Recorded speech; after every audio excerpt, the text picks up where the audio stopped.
Okay, so if you have collected all your data for the heat investigation lab and you want to analyze it with Google Sheets, you can type it in like this. We're going to assume that all our ice cubes, because they were frozen, are at 0 degrees Celsius and all of our hot washers were at 100 degrees Celsius. So I'm going to type in the temperatures of those.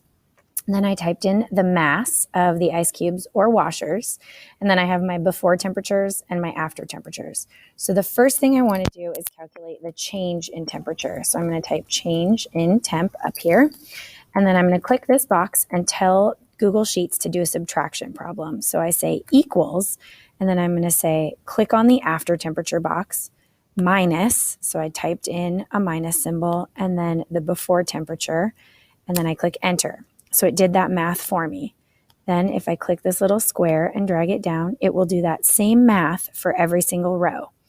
So now I just want to make a graph of this data. So I'm going to highlight everything I want to include in the graph, come up to the insert menu, click chart, and this is almost right, but I need to do a couple things. First of all, I don't want it to graph the mass right now, so I'm going to remove the mass.